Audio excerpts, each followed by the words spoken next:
Picture this.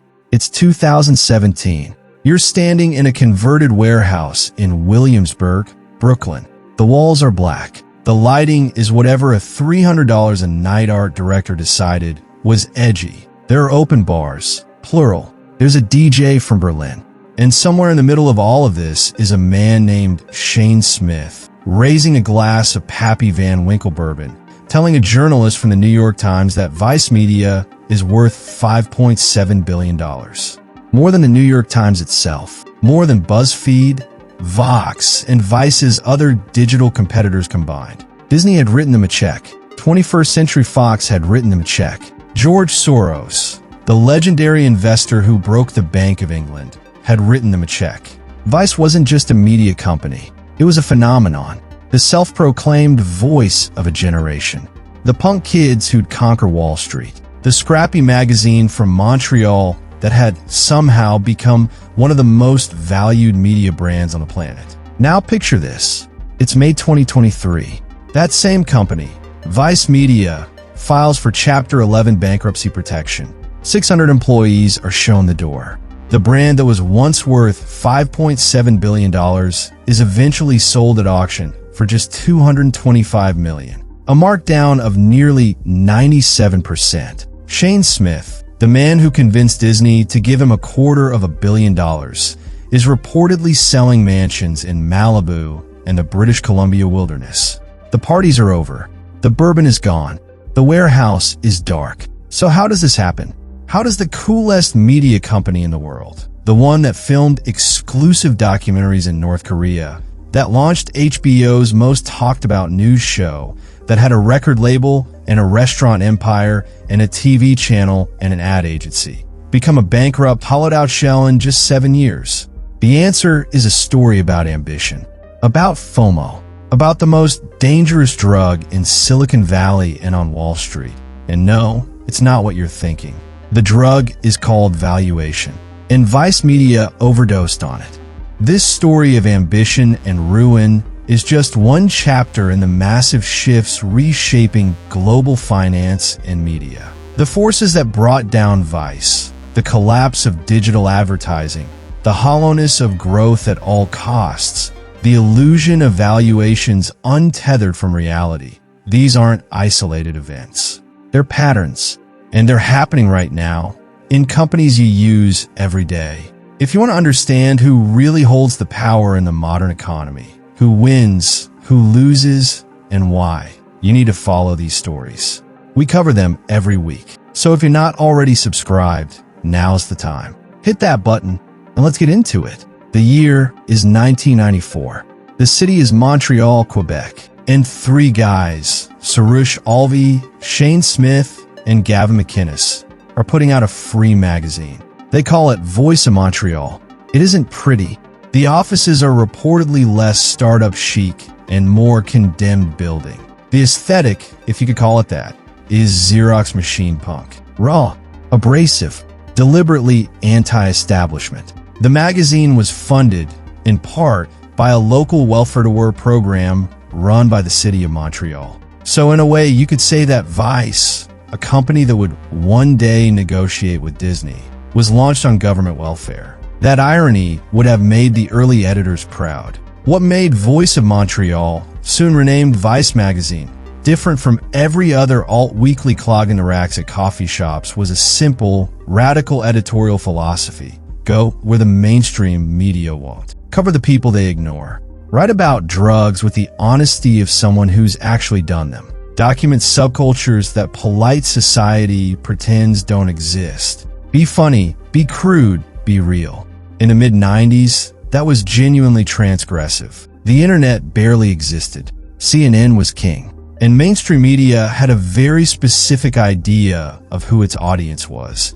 And it wasn't the broke 20-something in a thrift store jacket. By the mid-90s, the trio had moved the operation to New York City. Specifically, to a neighborhood in Brooklyn that was just beginning its transformation from industrial wasteland to hipster paradise, Williamsburg, which in retrospect feels almost too on the nose. In 1999, Smith and his partners bought out the original Canadian backers and took full control. Now they owned it. The question was, what were they going to do with it? Gavin McInnes would eventually leave the company and go on to found a group called the Proud Boys, a detail that Vice would later have to publicly distance itself from. But in those early years, his voice, provocative, unfiltered, often offensive, shaped the editorial identity that made Vice famous. Most media companies in 2006 were terrified of the internet. Newspapers were watching their classified ad revenue evaporate. TV networks were confused by YouTube, which had just launched. Everyone was in crisis mode, circling the wagons, defending old business models, praying the disruption would slow down. Shane Smith did the opposite. He leaned in, hard. Sometime around 2007 and 2008, Vice made a decision that would change everything. They were going all in on video. Not polished studio video. Not the kind of thing you'd see on a network news magazine.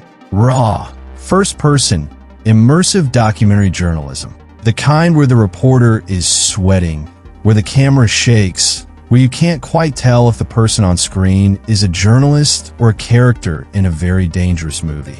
They called it the Vice Guide to Travel. And instead of sending reporters to Paris or Tokyo, they went to Liberia, where they documented the aftermath of a brutal civil war and warlords who performed cannibalistic rituals. They went to North Korea and gained access that no Western media outlet had ever achieved. They embedded with drug cartels, arms dealers, and militias. This was not what Anderson Cooper was doing on CNN. This was something different, something dangerous, something addictive. The North Korea documentary, in particular, became a cultural touchstone.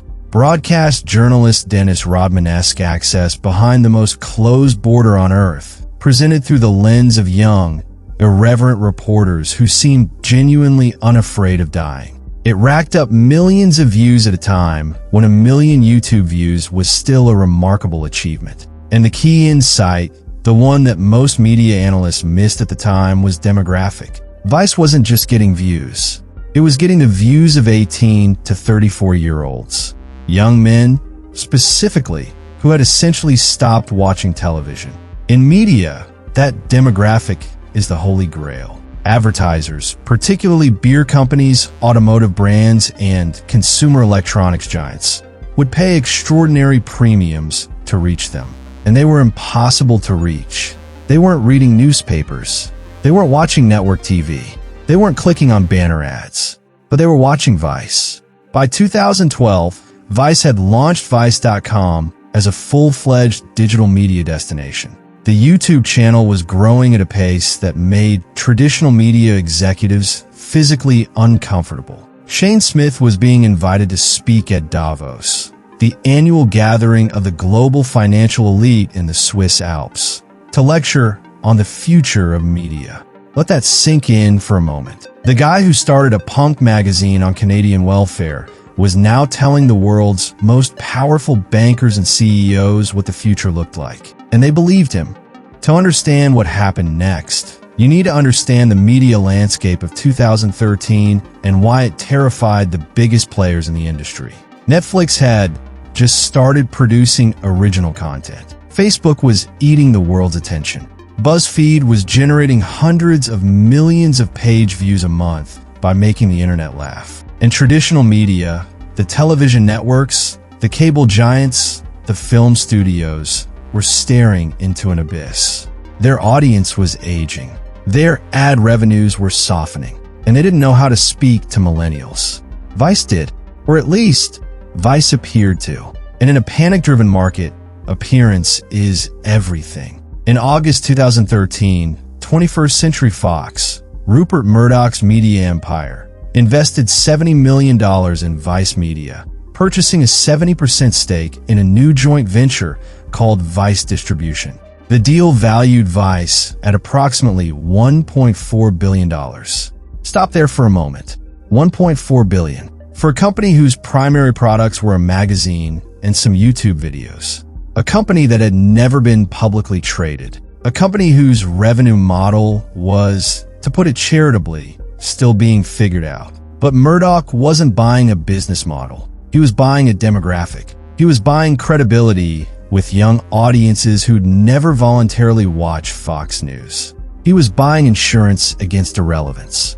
The flood of investment that followed was extraordinary.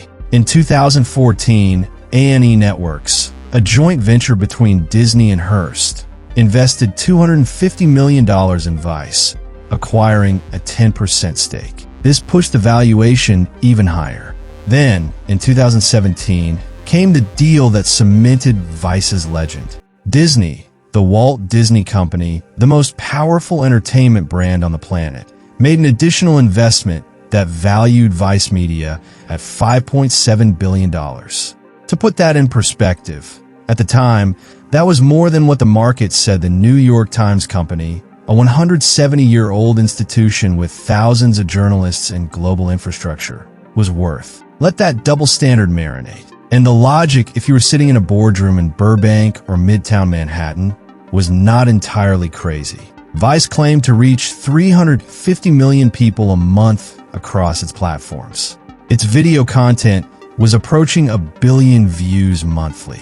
Shane Smith was promising that Vice would become the next CNN for the millennial generation. The HBO deal seemed to back that up. Starting in 2013, Vice had a weekly news show on HBO, Vice, produced by Bill Maher, which was winning Emmy Awards and generating genuine critical acclaim. It wasn't just viral trash.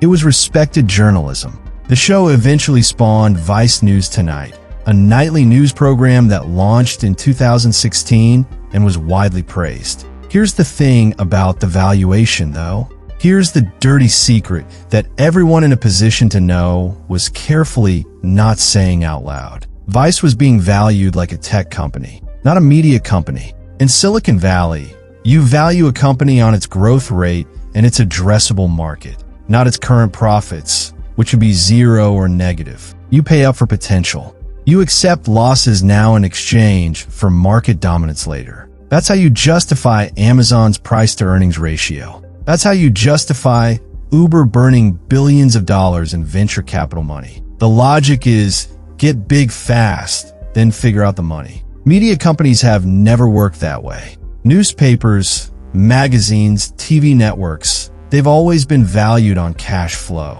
on actual, tangible revenue, on EBITDA, because media is not a winner-take-all market. Content does not have network effects. 1 billion YouTube views does not compound the way 1 billion users on a social platform does. Shane Smith convinced the smartest money in the world to forget that distinction. And the smartest money in the world, desperate, FOMO-addled, terrified of missing the next Netflix, let him. While the investment dollars were rolling in and the valuations were climbing, something was rotting from the inside. Vice's offices, particularly the flagship New York headquarters, had developed a culture that was, in the polite language of corporate HR, challenging. In the less polite language of the dozens of current and former employees who would eventually speak to journalists, toxic. The founding ethos of Vice, raw, unfiltered, transgressive, had translated in practice into a workplace where hard partying was normalized, where women reported systematic harassment, and where the line between cool culture and hostile environment had been deliberately blurred. In November 2017, the New York Times published an investigation that detonated like a bomb inside the company. The piece documented years of sexual harassment and misconduct, naming several senior executives. It described settlements paid to women who had complained. It described a culture where bad behavior was protected because the perpetrators were seen as essential to the Vice brand. The response from Vice leadership was, at first, inadequate. Shane Smith issued a memo acknowledging that the company had failed as a company to recognize these issues. Several senior executives left the company, but the reputational damage was real, and it came at the worst possible moment. Just as investors were beginning to scrutinize the company's finances more carefully. The harassment scandal was the visible part of the problem. The invisible part was strategic. Vice, flush with investor cash, had done what every overvalued startup does when it has more money than discipline. It expanded in every direction simultaneously. By 2017, Vice was not just a digital media company. It was a TV network. Viceland launched in 2016 by converting the existing H2 channel that A&E Networks had licensed to them. It was an advertising agency, Virtue Worldwide, which created branded content campaigns for Fortune 500 companies. It was a record label, Vice Music. It had restaurants. It had studios in over 35 countries. Shane Smith had a favorite phrase: "We're building a CNN, an MTV, and an ESPN all at once." That sounds visionary, but here's what it actually means in business terms. You're spreading your capital, your management attention, and your talent across too many fronts simultaneously, achieving mediocrity in each, while generating the narrative of unstoppable growth. The Jack Welch playbook: be number one or number two in every market you enter or exit. Vice was violating on every front. Viceland had terrible ratings. Virtue Worldwide was growing, but competing in a crowded market against established agencies. The record label was a vanity project. The restaurants were bizarre. Meanwhile, the core digital business, the YouTube videos, the website, the journalism, was facing an existential threat that nobody had adequately prepared for. In 2017, Vice Media was projecting $800 million in revenue. The actual number came in around $650 million. That gap, that $150 million miss, was the first visible crack in the facade. But the underlying problem was bigger, and it had a name: the Google-Facebook duopoly. Here's what had happened to digital advertising between 2015 and 2018. As more and more ad dollars migrated from print and television to digital, where did they go? Did they flow to publishers like Vice, BuzzFeed, and the Huffington Post, the companies that were actually creating the content people were consuming?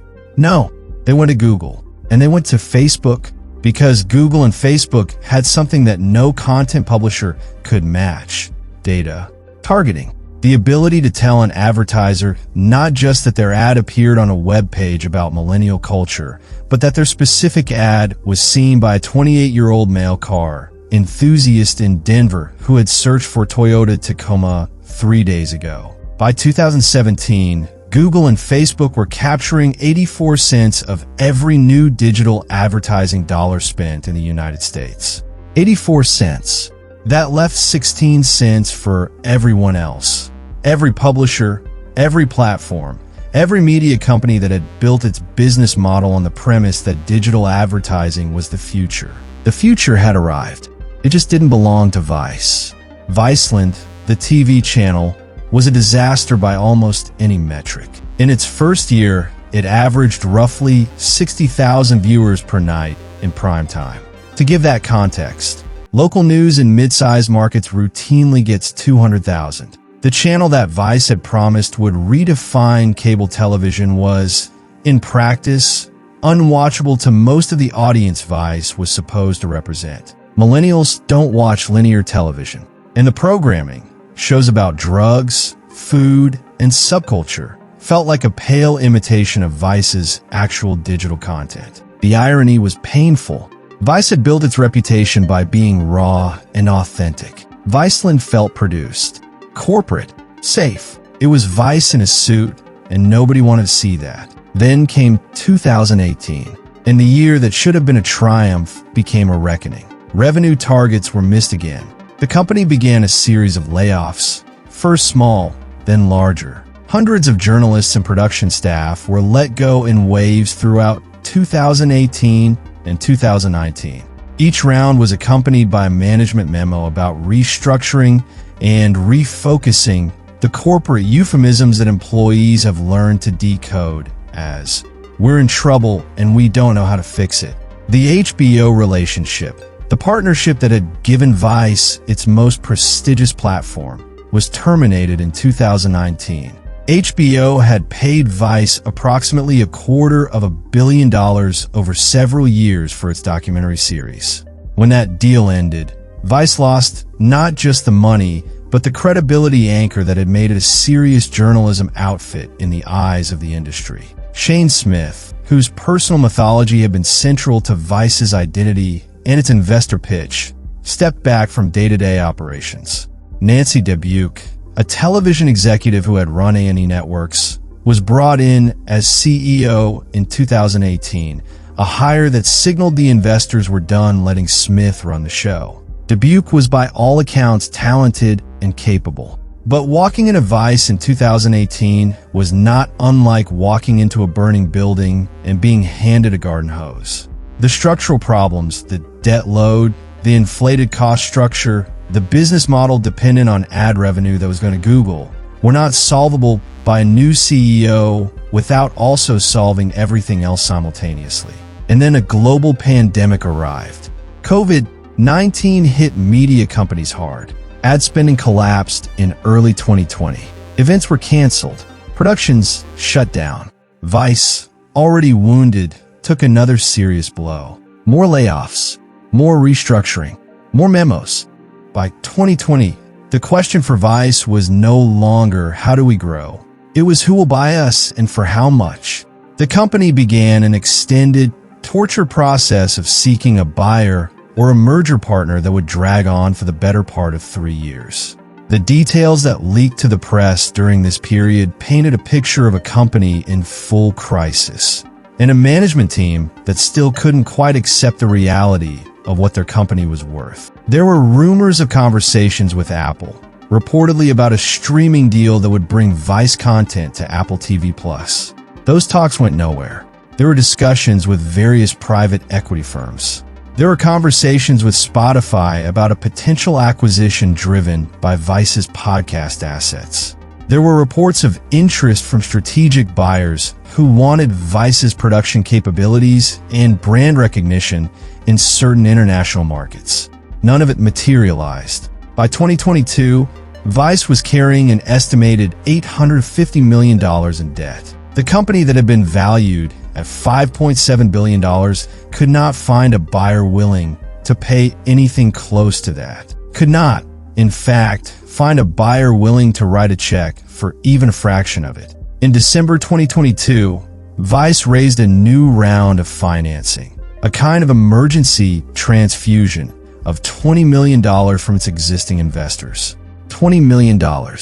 A company that had raised hundreds of millions of dollars at peak was now surviving on what amounted to a bridge loan. In early 2023, the company began exploring a sale once more, this time with the explicit acknowledgement that a bankruptcy filing might be unavoidable. Staff were told publicly traded debt instruments went into distress.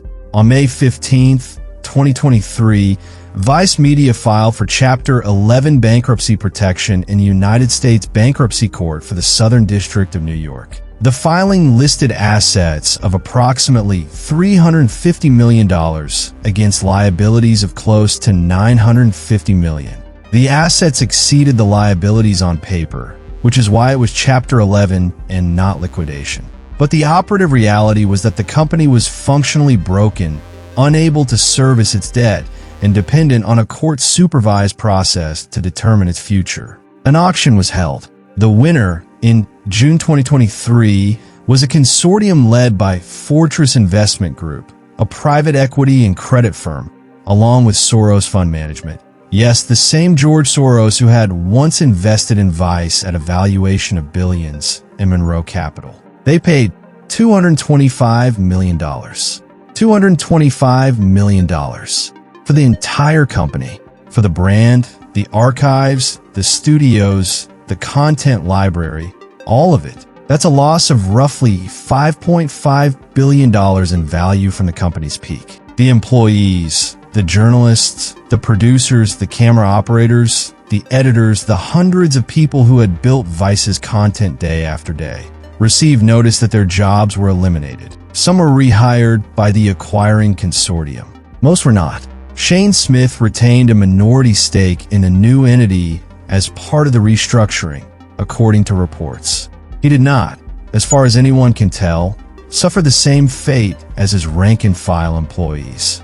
The mansions in Malibu and the British Columbia wilderness were reportedly being sold, but that was by most accounts a lifestyle adjustment, not a financial catastrophe. The founders of companies rarely are the ones who bear the full cost of failure. That bill is paid by the people who showed up to work every day. Vice News, which had been one of the genuine journalistic achievements of the company, was shut down entirely as part of the post-bankruptcy restructuring. The nightly news program, the international bureaus, the investigative unit, gone. The next CNN was dead before it turned 10 years old. Let's step back and talk about what actually happened here, because the Vice story is not just a fascinating train wreck. It's a case study in some of the most dangerous ideas that came to dominate American business culture in the 2010s. The first dangerous idea was this: valuation is the same as value. It isn't. A valuation is a negotiated belief about what a company might be worth in the future based on assumptions about growth and market position.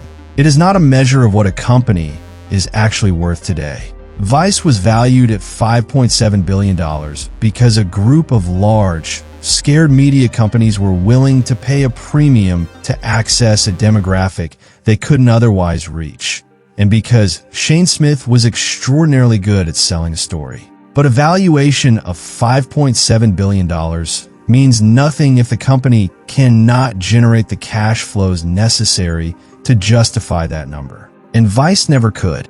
Its revenues peaked somewhere around $800 million.